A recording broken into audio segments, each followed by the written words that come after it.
कान्छु तिमी आएको कति दिन भयो कहाँ यहाँ पोर्चुगल आएको म 9 तारिक आएको भनेपछि आज 25 दिन जति भयो होला नि होइन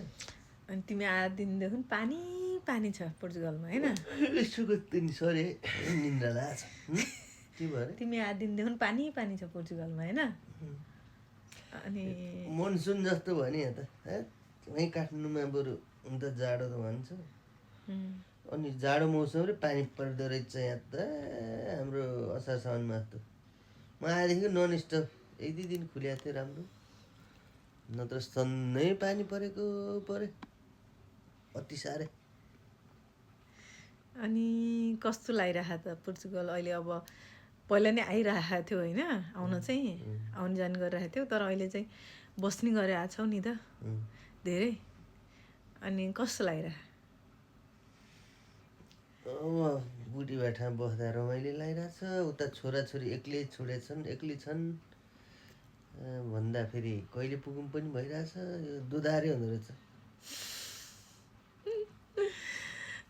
तिनीहरूलाई नै यहीँ ल्याउनु पाए चाहिँ अलि आनन्दसँग सँगै भइन्थ्यो केटाहरू एक्लै छन् भने जस्तो त भइ नै रहन्छ फेरि त्यस्तो लाग्छ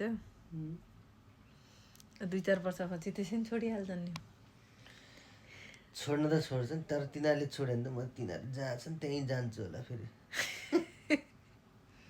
तिनीहरूले छोडेर हामी छोड्न कहाँ दिन्छौँ त्यसै दिन्न हो यस्तो छ यहाँ पोर्चुगलमा अहिले पानी पानीले गर्दाखेरि बाहिर निस्केको छैन पानीले यहाँ सब ठप्प रेस्टुरेन्टको जबहरू पनि बिजोग रहेछ रेस्टुरेन्ट है तिमीलाई चाहिँ टाइम पास गर्न गाह्रो भएको छ कि छैन छैन म त त्यही प्लानै थियो नि त अरू बेलामा आउँदा 20-22 चोटि आइयो युरोप सधैँ आउँदा एउटा फिक्स यति दिनमा फर्किन्छु भनेर टिकटै काटेर आइन्थ्यो नि त यसचोटि त वान वे टिकटमा आएको कहिले जाने फिक्स छैन भने पहिल्यैदेखि त्यो जे माइन्ड सेटअपले आयो त्यही अनुसार हुँदो रहेछ यसचोटि चाहिँ त्यस्तो टेन्सन छैन जस टाइम पास गर्नलाई बस्न गर्न टाइम पास त बिहान उठ्यो रेस्टुरेन्टमा कुद्यो बुढीसँगै रेस्टुरेन्टमा बस्यो 2-4जना मान्छे आउँछन् गफ हान्यो अनि 1-2जना जर्मनहरू त्यहीँका लोकलहरू पनि इङ्ग्लिस बोल्नेहरूसँग गफ लगायो आफूलाई बोलिरहनु पर्छ बानी सानैदेखिको मेरो बुढोको चाहिँ दिनचर्या सधैँ रेस्टुरेन्ट गयो अनि बाहिर बस्यो अनि चिया खानु मन लाग्छ कि के खानु मन लाग्छ कि खायो अनि त्यसपछि तिनीहरूसँग कस्टमरहरू आउँछन् उनीहरूसँग गफ हान्यो अनि बस्यो धेरै चाहिँ फेरि हाम्रोमा जर्मनीकै धेरै हुन्छन् अनि भाषा पनि मिल्छ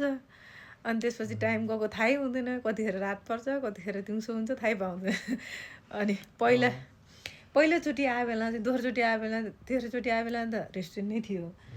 पहिलोचोटि आयो बेला चाहिँ मैले अन्त काम गर्दा चाहिँ झ्याउ भएको थिएँ होइन गाह्रो भएको थियो पहिला त मैले अन्त काम गर्थेँ त्यो बेला गाह्रो भएको थियो जब आफ्नो रेस्टुरेन्ट भएदेखि चाहिँ आएपछि त्यहाँ टाइम पास गर्न एकदम सजिलो एक भाषा मिल्ने मान्छेहरू धेरै हुन्छन् जर्मनीतिरका अनि अर्को कुरा चाहिँ अब त्यहीँको पनि इङ्ग्लिस बोल्ने हुन्छन् सिजनमा अब अप्रिल मेतिर भएपछि चाहिँ अझै सजिलो बिजी हुन्छ त्यति बेला त बोल्ने त्यति धेरै बोल्ने त्यो कम्युनिकेट के भन्छ होइन गर्ने फुर्सदै हुँदैन मान्छेहरूसँग अहिले नि उस्तो पऱ्यो भने बिजी भयो बेला त टाइम हुँदैन अब बिजी नभएको बेलाको अब त्यहाँ लोकलहरू दिउँसो आएर बस्दाखेरि अनि एकदम राम्रो चिना परिचय भइसक्यो मेरो बुढोसँग 20-22 दिनमै आज चाहिँ मङ्गलबार हाम्रो बिदा आज चाहिँ बिदा पानी यस्तो धेरै आयो हामी मस्त बसेछौँ खानासाना खाएर मिस यु पुन्टेहरू छोराहरूलाई अब तिनीहरूले हेर्न नि पर्यो यो हेर त होइन यति धेरै लामो हेर्ने प्यासेन्स नै छैन त बनाउनु पर्छ बाई बाई